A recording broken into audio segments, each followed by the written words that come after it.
Why is it that some marketers just absolutely crush it and others really struggle? Hi, I'm Jaryd Krause. I'm the host of the Buying Online Businesses podcast, and today I'm speaking with Lorraine Ball, who, after spending too many years in corporate America, Lorraine said goodbye to the bureaucracy, glass ceilings, and bad coffee to follow her passion to help small business owners succeed. Now today, she's a successful entrepreneur, author, a professional speaker, enjoys sharing what she knows about marketing and presentations to groups around the country in colleges, classrooms, and in her weekly podcast, More Than a Few Words. She brings creative ideas, practical tips, and dedicates a real-world experience to every conversation. In her spare time, she loves to travel and take photos. And in this podcast episode, Lorraine and I talk about what the best content creators do really, really well and what the ones who need improving don't do so well. And we're not just talking about content creators, we're talking about marketers in that fashion as well. We also talk about old school traditional marketing like newspapers, phone books, and what it looked like using that type of marketing versus digital marketing now. And also how some of the digital marketers are left with not sometimes the best philosophies and how they can get stuck if they're just focusing too much on the numbers and where that can be dangerous. So knowing your numbers is important, but only having your numbers as leverage can allow you to fail if the environment changes. We also talk about what Google could do if they break it up into different companies based on the jurisdiction and the sort of things they're going through in the courts in America, which is quite interesting. We also talk about the two most important things the best marketers focus on and why focusing on those two things in their business and marketing is what gets them the maximum amount of profit. We also talk about how using other people's content can make you more money in your business. Yes, other people's content, not just OPM, like other people's money, but other people's content, OPC. It's fascinating to hear. And Lorraine shares a bunch of different ways that you can use other people's content and why you should. We also talk about paid marketing versus content marketing. I asked Lorraine a question: if you could only do paid marketing or only do content marketing, which one would you choose and why? She's got very good reasons behind both. And then we move into some of the great stories of how businesses that she's worked with and businesses that she's had share stories in her books have collected a lot of business from different things like giveaways and competitions. Now, Lorraine is coming up to almost 1,000 podcast episodes. She's been in marketing so long. She is a world of information. There's so much value in this podcast. It's a great conversation. I enjoyed it, and I have no doubt that you will too. So let's dive in. Have you been lied to about how to increase organic traffic and grow your website? I too used to think that all you needed to do is add more content and gain backlinks. But this just doesn't work. More content and more links alone is not the answer. Nor do you need to butcher your website with generic SEO changes you picked up on some crummy online tutorial, leaving with a Frankenstein website that's slow and clunky. And because I got sick of seeing great people with great websites struggle to grow them, I decided to do something about it. I created an SEO service, which is not just about publishing content and getting links. Sure, we offer that. But first, we give you quick wins, which are SEO tweaks we can make to your website that actually boost your rankings. And then we lay out a killer SEO strategy to acquire more traffic and revenue that outranks your competitors with less content and less links. We've thoroughly tested this service on many websites before launching it and have achieved incredible results, which you'll see on our landing page I'm about to share with you. Now you can finally buy a business and give it to us to grow it for you. To check out our SEO service, head to buyingonlinebusinesses.com/SEO-services and book a call to chat with us to see what is the best growth strategy for you and your website. That's buyingonlinebusinesses.com/SEO-services, and the link will be in the description too.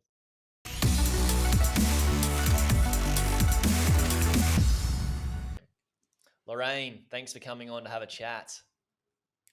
It is so nice to be here. Thank you so much for the invite. Yeah, you're welcome. It's great to meet you. For everybody listening, we jumped on and we've had a great chat, great connection. So we just had to hit the record buttons before Lorraine starts to spill value all over the place. So welcome. Okay, welcome nothing on, like Lorraine. setting the bar. Yeah, exactly. Just setting the bar a little high, so you're creating those expectations. I'm up for the challenge. No, you've got a world of wisdom. After everybody that you've interviewed, I mean, how could you not, right? So for guys, everybody listening, Lorraine's got an amazing podcast, and we're going to share links with that at the end of the show, and they'll be in the description. But you're coming up close to almost 1,000 episodes. Is that right? Mhm. Wow. It is. I just released, I think, maybe 905. I'm guessing I'm going to be, well, it depends how productive I am this year, but I'm thinking 1,000 will be probably by spring of next year. Yeah. Wow. Wow. Have you got like, so I've got a guy that I know who's been on the podcast a couple of times. His name's James Shremko. I'm not sure if you've heard of James Shremko. Mm. No? No. Yeah, he's like a bit of a godfather of marketing in Australia. And Hmm. he had his 1,000th episode, and he had a really cool idea to pick parts apart of other podcasts that he's done and then put them all Hmm. together, like all the ones that he just found were like really juicy and really good. And people submitted questions to him and submitted feedback, and he put like the guests on the show. And I thought it was a really cool idea. Have you thought about like what Hmm. you might do when you get to the thousand mark range? Um, I think for 500 I did a little bit of a retrospective. I pulled some of my favorites and that was fun, but I like the idea of doing a live episode Mm, with a lot of different people because you're right, I have had a chance to talk to so many interesting people, and it's always fun and it's always different. And even though I don't think marketing has really changed in all the years that I've been doing this, hmm. how people are approaching it and the tools that they're using are always changing, and that's kind of fun. It's so fun. It's so fun. I love Mhm. podcasting just because the conversations, the people you get to meet is great. And yeah, because you have spoken to so many people, I want to like, after speaking to so many people and being in marketing yourself, what do you find the best marketers have, I guess, in common that they do really, really well? Or I is it a think way the of life for them? Or yeah, what do you think they have in common? I think the very best marketers that I've met share one common belief, and that is that it's all about the customer. That you have to start with that customer and work backwards. And there are creative people that do fun advertising, or there are people that do very well orchestrated campaigns. But if they forget that, number one, it's the customer. um, and then you're going to laugh at me because most people don't expect a marketing person to say this, but the second thing is that really great marketers understand that it's about the numbers.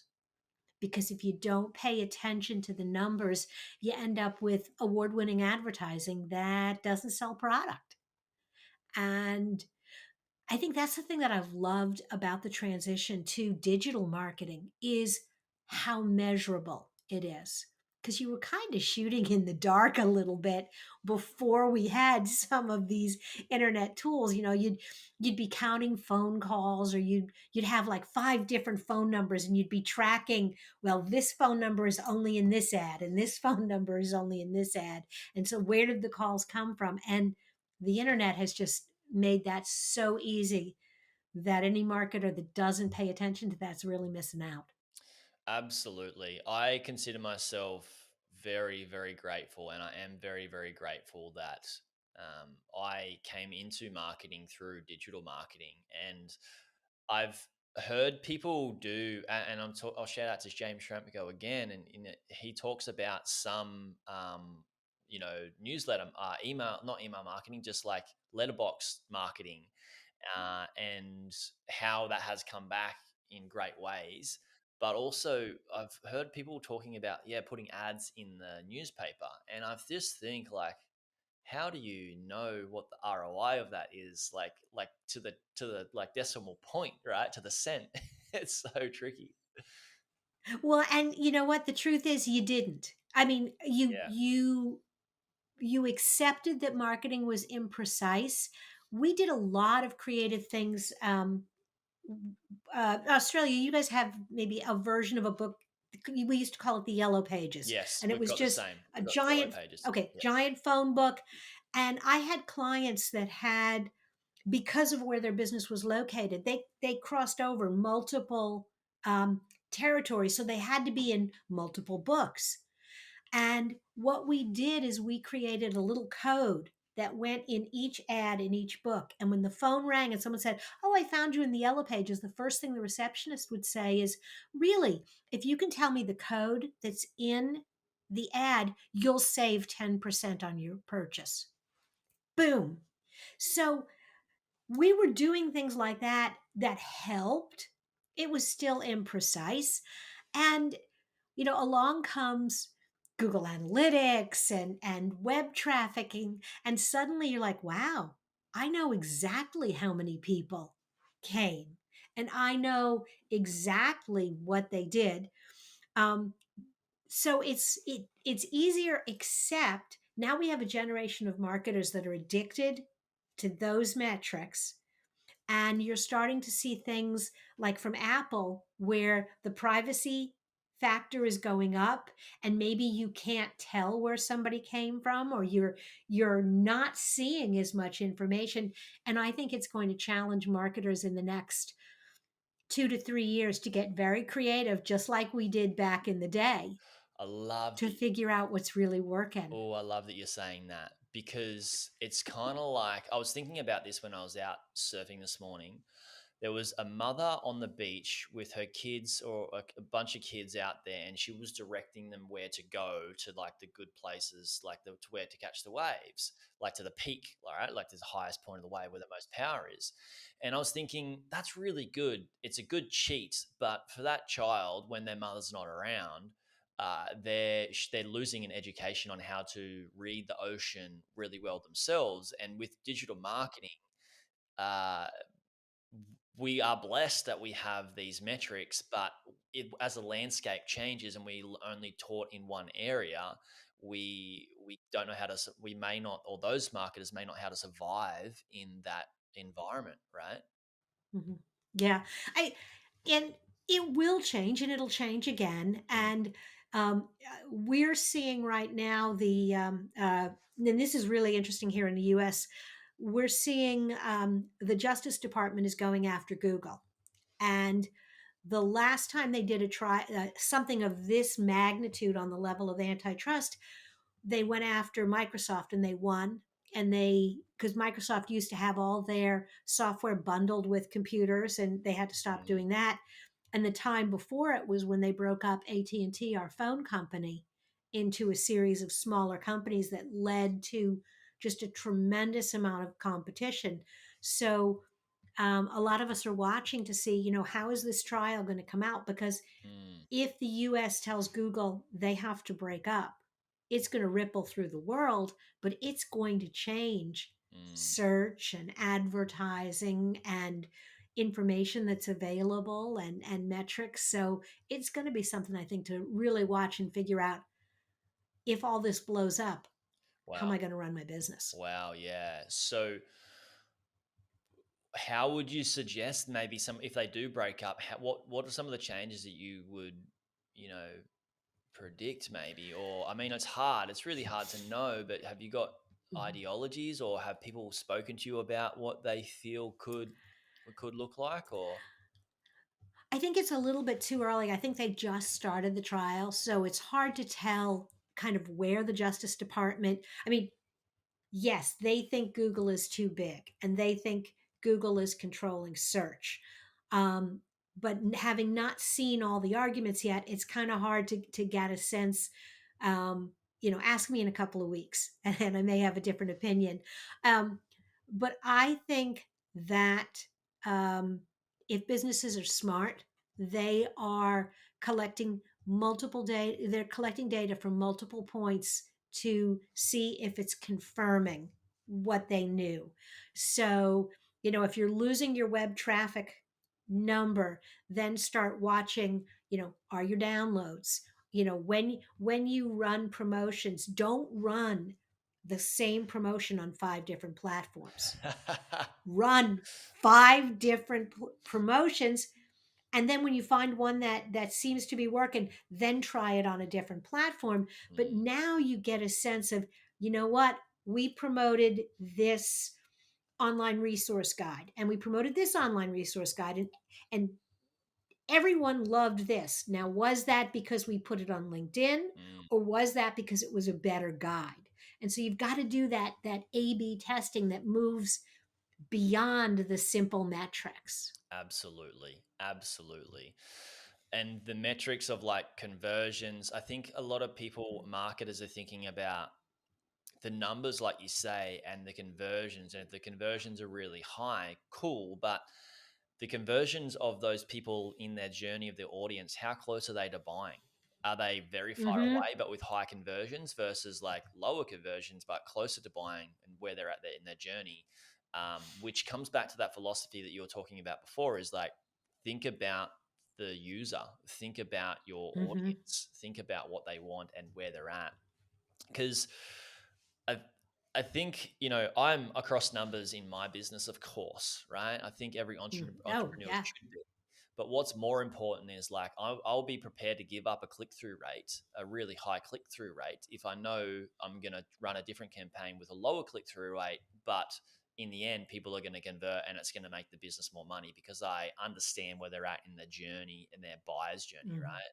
Which is, Oh, you what you said there is so critical, because it's not just that somebody took an action; it's how close is that action to the actual decision. mm, And click throughs, um, they're not on the same scale of vanity metric as friends and followers, but but if you are running campaigns and all you're looking at are the click throughs, it really is almost the same kind of hollow um, vanity metric, because what you want to see is, are they clicking through, are they giving you their email address?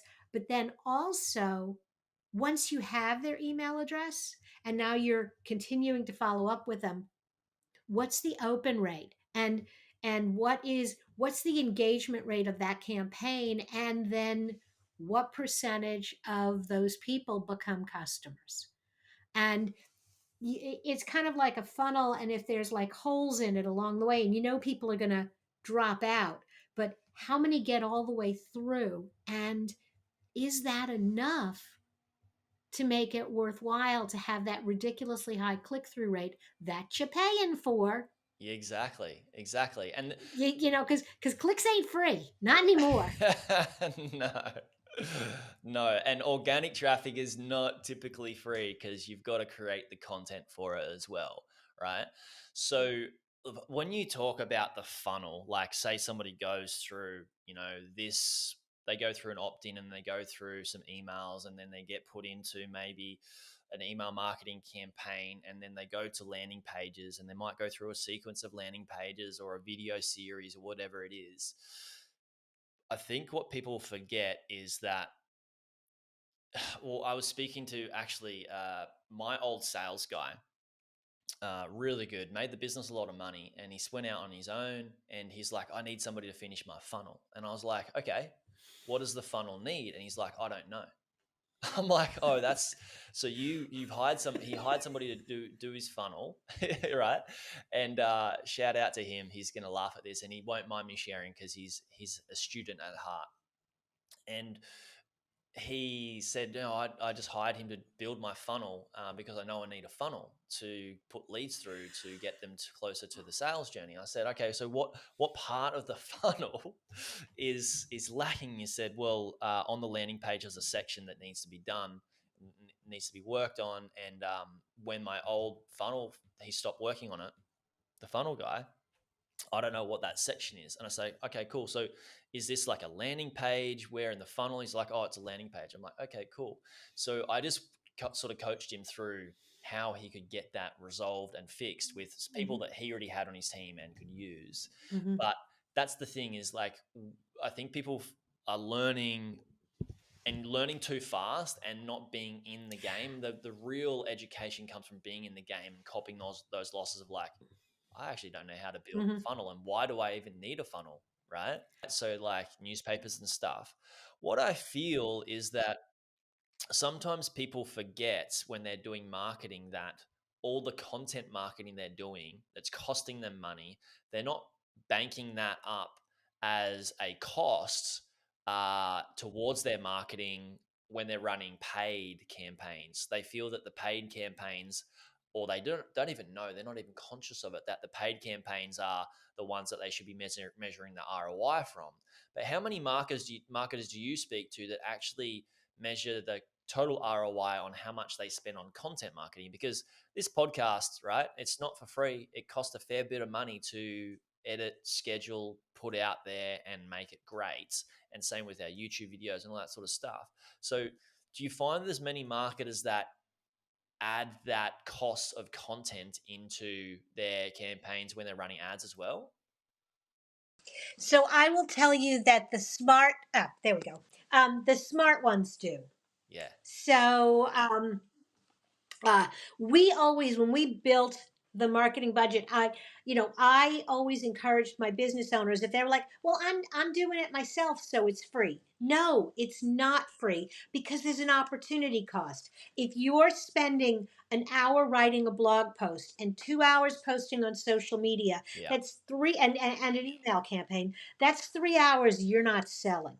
That's 3 hours you're not face to face with a customer. Mm, And so you've got to consider those opportunity costs. And so when we would do, marketing for clients, and then we would do our marketing, I applied an hourly rate to the work we were doing, and I would quote bill the company. Um, in other words, the agency was paying, and I treated that as if it was billable hours and tracked it as an expense for the business. So I really captured what the cost of my marketing was, because I needed to know, was I wasting my time, or was it a good use of my time? mm. Absolutely. Absolutely.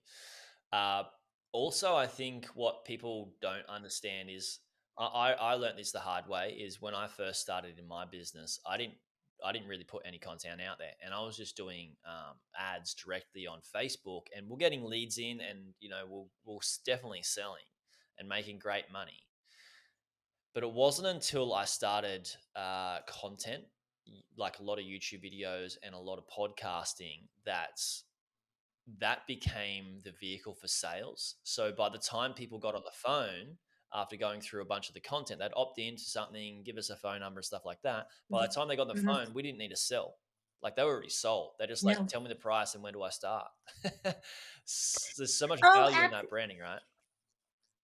absolutely. And I used to tell my clients that content marketing is kind of like ground cover. Soldiers go into battle, and your infantry's there, and they're laying down the ground cover. Mm, And then you have that one sniper who only pops up after they're doing their job, and he delivers the kill shot. mm, Your content is your ground cover. That's the continuous stuff you're putting out there, so that when someone sees your ad, it looks familiar. They already know who you are. They're more likely to notice the ad. mm, When they meet you at a networking event, if you're doing live marketing, they've already seen all of that content. So you have that consistent level there. And then periodically you can do promotions. We actually did, for a client, using Google My Business, and he was spending, I think, about $1,000 a month in Google Ads, which was a nice buy. He was getting some good traffic. We started aggressively putting content on his Google My Business page, mm-hmm, and we could track more phone calls and more traffic to the website based on that content mm-hmm, than he was getting from the ads. We actually had him turn off his Google ads for a couple months, mm, and he never missed a beat, because there was so much good content there. And we were leveraging not just the content we were creating, but we were taking advantage of reviews. So that whole user generated content thing, mm-hmm. um, really getting the benefit of that. And it made a huge, huge difference in his business. Absolutely. That's such a good story and such a good share because Yeah, I mean, you take away. I mean, there is the opportunity cost of creating that content, but that goes into you not needing to spend the money on ads, and also you can slow down the content as the business ages because then you don't need to produce as much. So this leads me to a question that I was going to ask you later down the track in the show, but and I think we may have the answer here. And this goes for all businesses. This is not just one particular type of businesses, but for all businesses. If you could choose social media marketing or just paid ads on one of the platforms, or only content marketing, which would you prefer and why? It would not be paid ads because um, the minute you stop paying, it's done. Yes. My preference will always be the content on your website first. And the reason is that then becomes a source for where you go everywhere else. Hmm. But the other reason is you don't own your content on Facebook. Not really. No, you don't. You don't own it on YouTube, Facebook Facebook, LinkedIn. It's not yours, it's theirs. And also, it's their rules. So there may be something you want to say in a way you want to say it and a way you want to present it. And you can't because it doesn't fit their guidelines. And I'm not really even talking about things that are offensive. It's simply a matter of when you're playing on those platforms, you're living by their rules. And so Absolutely. I always tell people you need to treat social media like you're going to a singles bar. You're going to meet a lot of nice people. Hear me out on this. You're Yeah. going to meet a lot of nice people. You're going to have some fun conversations. But your objective is to bring your date home. Hmm. And home is your website and your email list. Because once you get them to leave the platform and come to you, and once you have that contact information, you control the conversation and you are no longer dependent on the rules of any other platform, and you're no longer dependent on the conversations you're renting through your advertising. Now it's your relationship with that prospect.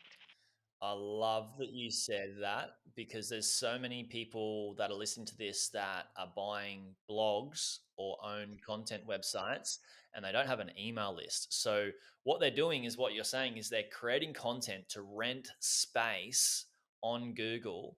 And then when Google decides this content is not, we're going to get paid a higher price by somebody that's got better content, and we're going to rank them higher because prepared to pay a higher you know you know rent, to get onto our platform. They lose the traffic and they don't have an email list, so they can't market to them unless they end up starting to pay a higher rent, which is them technically upgrading their content to rank higher, right?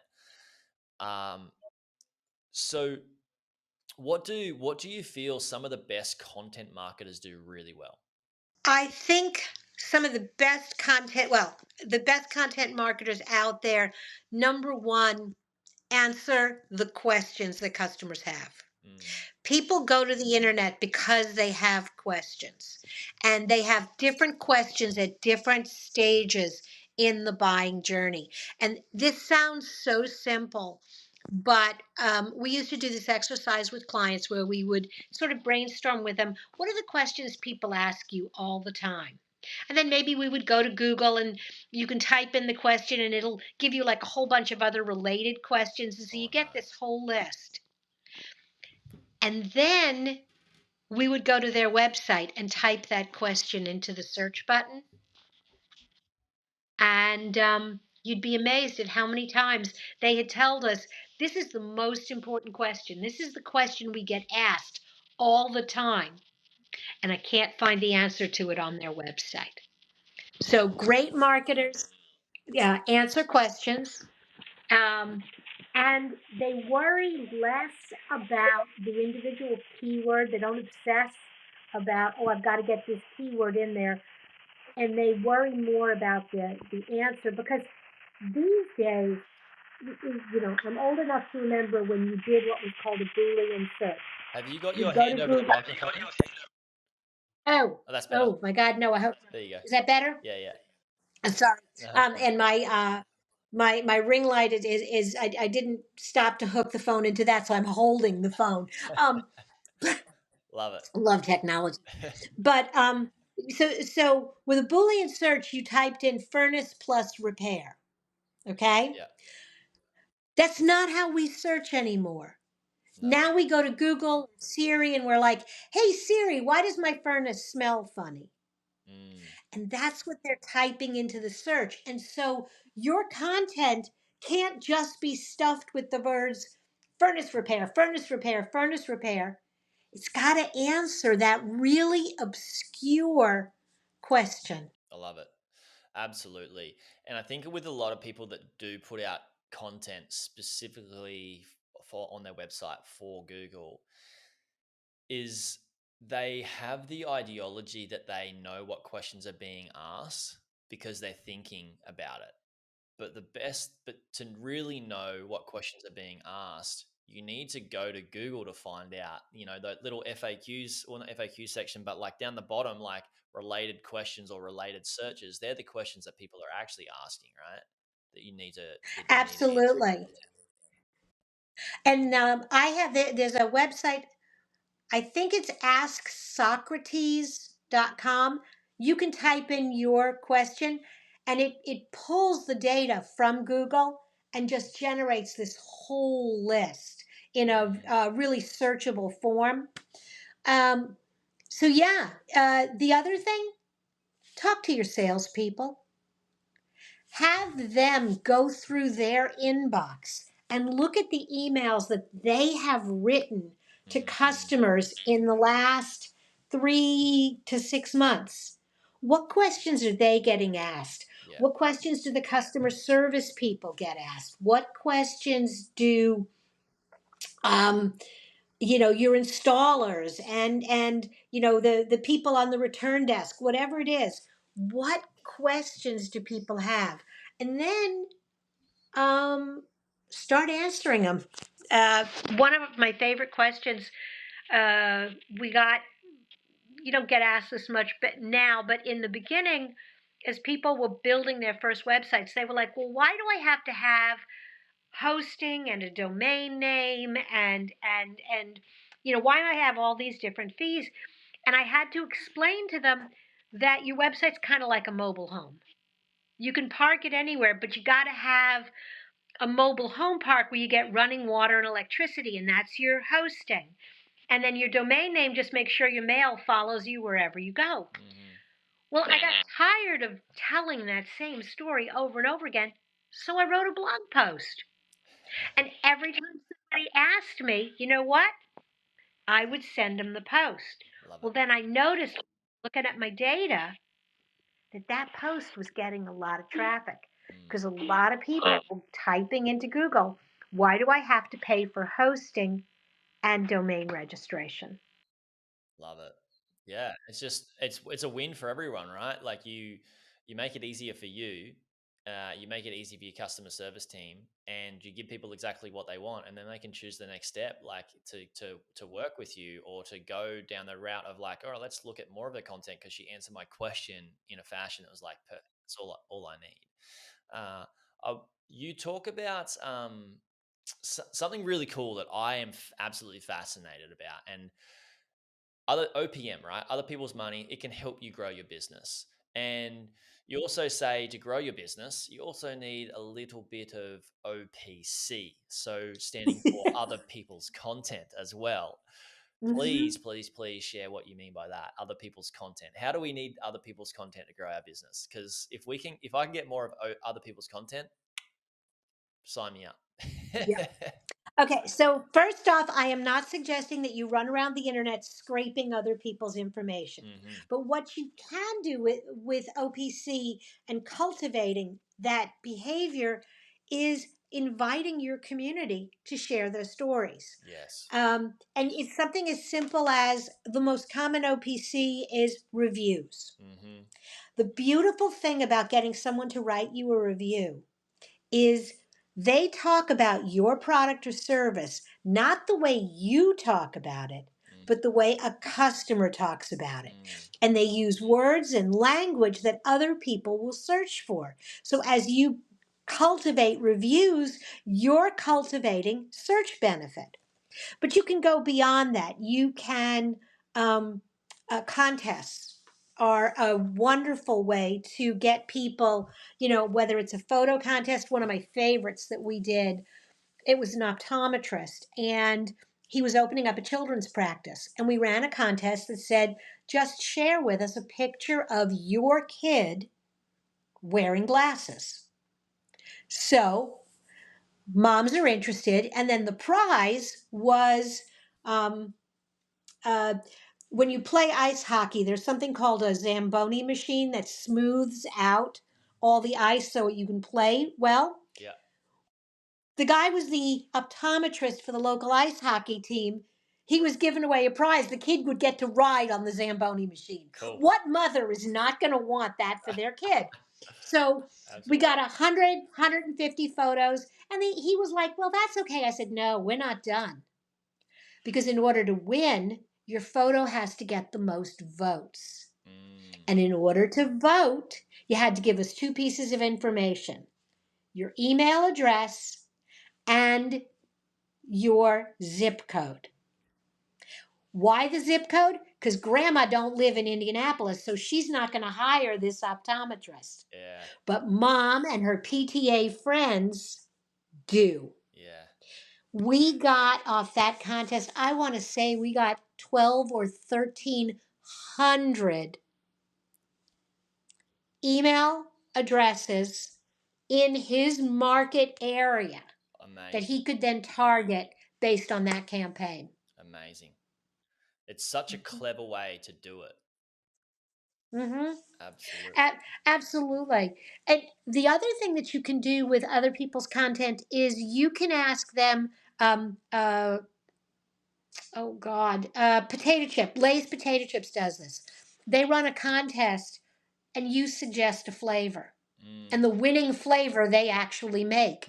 Well, people get really vested in the contest and they're going to buy more potato chips because that's my brand, and they're going to promote their flavor within the brand. Absolutely. And everybody votes for that flavor, they're going to buy it because that's how could they not? Right. And they're going to then, it's the what goes on, the compounding effect of like, if that flavor stays in the stores, they're always going to say, this flavor is because of me. We should buy these potato chips. Right. And they just keep buying them and buying them and buying them. ROI, and that is what we like to call infinite ROI. Absolutely. And sometimes it's really interesting. People put together these really elaborate contests, but the truth is a very simple request with a thank you. Just say publicly thank you. Jimmy Fallon will do this, and I don't know if he's still doing it because Twitter is a dumpster fire right now, but when Twitter still worked, he would throw a question out on Twitter and people would answer it. And then he would read it that night, some of the answers on his show. So thousands of people would submit. He'd pick a few that he liked, but everybody stayed up to watch to see would he share theirs. And he had someone on his staff that was thanking everybody for their submissions. So even if you didn't get on the show, you got a thank you from Jimmy Fallon. Yeah. Yeah. It's awesome. Absolutely awesome. I'm pretty curious. You've spoken to so many marketers and you've got a book out as well and a bunch of essays from marketers. What are maybe from the book, like what is maybe like one or two essays that really stood out for you when it comes to growing a business and marketing? Is there some that are just so out of the box that are like, wow, that's really cool and genius? Or are there some that are just like inspirational that, maybe one or two that you could share? So I loved, and I'm looking at my table of contents now, so I get the title right. But Danielle Hughes wrote about, and managing your message. She really talks about.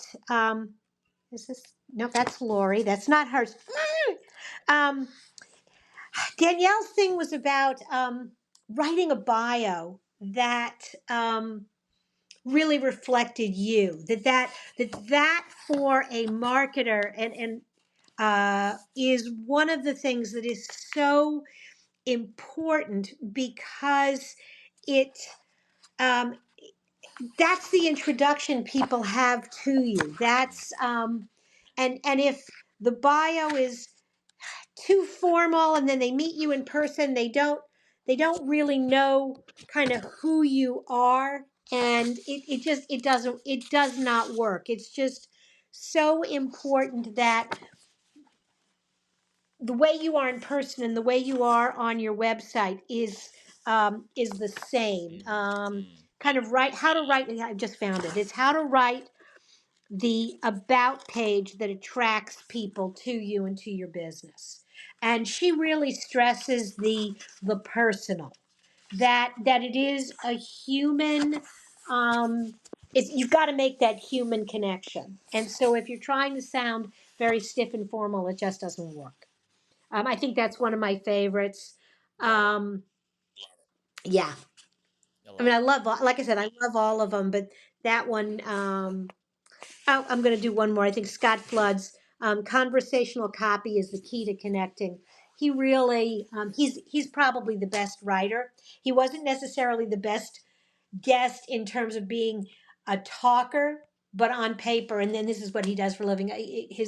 I think he's my best writer. I love it. I was talking to Chris Silvestri, and his podcast is the next one for people listening. I was talking to him yesterday, and he mentioned that conversation, and he's a copywriter, really, really good copywriter and UX designer, and he's got an elaborate career. And he was saying that conversational copy is the best because when you have when it feels like you're having a conversation with the person on the page, you're talking their language typically. A converse like us just now today is like we're both marketers, right? It's easy for us to have a conversation. We're using the same language, we get the same things. So it's an easy and great conversation, you know. We're very similar, and that buys so much. That relationship just builds trust like no tomorrow, and that's what we Oh, need in our absolutely. marketing, right? Mhm. Oh, absolutely. And one of the things that I discovered early on, it's funny when I say to people that I'm not a writer because I have earned a living for 25 years writing. Yeah, you're an But that's not my author. yeah, and I mean, but that's not my natural communication form. And so what I learned very early on is I would record. I would go for a walk and I would answer questions or dictate a blog post. And then I'd hand it to someone else to transcribe. And then I could edit it when it came back. Mm, But when I did it that way, the language was natural. It sounded like me. And now with transcription software, it's so much easier to do. Because if I just tried to type directly into the page, it just felt very stiff because I was trying too hard mhm, and it stopped being me. mhm. I noticed that Mhm. with my emails compared to some other people's emails, and I've noticed a lot of people copy me now with my emails and how conversational they are. I start my Mhm. emails in a very particular fashion. I start it in media res, which means James Bond style. As soon as the movie starts, in the car, just jumped off the cliff, about to die. Mhm. How did I get here? Right? That's how I start my emails. Yeah. So if you're not on my email list, Oh, guys, that's a plug. But oh, okay. I'm signing up because I love a good opening. I love a good opening to a blog post. I love a good opening to a story, and that's really what you're doing. it's all about the story, right? Story sells because if you tell a story how you would tell the story, you don't need to think about writing it the right way. You just tell it how you would tell it, and that's conversational how you would tell it, and that is s- so easy for people to read because it's reading like a conversation versus reading, something that's a block of text. No offense to the Bible, but that's a tough one to read, right? It's not Well, easy. it feels like a textbook. Yeah. And it feels Yeah. like work as opposed to just a story where you kind of want to know how it all ends. Mm-hmm. Mm-hmm. And you can drop so much value in that story. It doesn't need to be, all right, if I'm going to give value, I'm going to sit down and I'm going to go through talking point after talking point after talking point. I just listened to a podcast yesterday. I went for a run and it's on real estate investing, commercial real estate investing.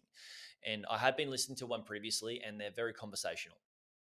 This one here I listened to, it's very fast because they have their talking points down, and it's hard for me to actually process and digest the important valuable things they're saying because it's just so fast. They're just blurting it out like they're producing an insane amount of value in a very short period of time, but for me to process and digest it and understand it is very, very tricky because it was just so Mhm. formal, and that's it just in a Yeah, podcast. yeah. You know, but there's an audience for it. If somebody is sitting at a desk and they're Hmm. taking notes, that's that. But that's you got to know with your podcast how your audience. That's one of the reasons why with my podcast I went to the 10-minute format because my folks are listening to an episode in their car between meetings. Hmm. They're listening to it when they're doing something else. And I always tell them, I always tell my guests, just give me one or two tips and then we'll link to your content. And if you've grabbed them, they'll come back for more. Yeah, And, it's a different format. Uh, you really got to know what you want to talk about and be very on point, but you can still be conversational. absolutely. Absolutely. My audience have said to me, Jaryd, you get to the 35-minute mark range and the podcast episode ends, and they're like, no, please, no, we need more from your guests and from you. And I'm like, okay. So I started extending them a little bit more and more and more. This one, we have gone almost past our time, Lorraine. So Mhm. we may have to get you back on. So thank you so much for coming on. It's been an absolute delight to talk to you. Thank you for weathering literally the storm and the blackout that you've had to endure. Where can we send people to check out your books and your podcast? So, morethanafewwords.com. If you go there, you'll be able to get the podcast episodes. You'll have a link to my book. You'll also have access to my toolbox. It's got a lot of just great resources for business owners. My favorite social platform is LinkedIn, so hop on, say hi. Awesome. I'll put links to that in the show notes. Guys, before you go, I'm going to get very meta. Lorraine mentioned answering questions in the podcast episode, and that's the best content you can create. Guys, if you have a question for me that you want me to answer on the podcast, please email me. I've already told you to get on the email list. I'm sure you're going to jump on there. If you're not, get on the email list and then email me a question that you want me to answer specifically for the podcast. And I do this with inside my actual membership, where people ask me questions and I do a Facebook Live. And the reason I like to answer those questions on a Facebook Live is because I get to give far more context verbally than just replying in an email. So I'm giving you guys the opportunity to ask me questions that I can answer on the podcast for you. I've noticed that some of the solo episodes that I've done, well, most of the solo episodes that I've done, people have really digged and really liked. So I feel me just sitting there answering questions could be valuable for you guys. So send in some emails. And Lorraine, again, thanks for coming on. It's been a pleasure. Absolutely. Absolutely. I really enjoyed it. Thanks for having me. Thanks, guys. Speak to you soon. Hey YouTube watcher, if you thought that video was good, you should check out this video here on the 2 best types of websites beginners should buy. Or check out my playlist on how I made my first 100K from buying websites and how to do due diligence. Check it out. It's an awesome playlist. You'll enjoy it.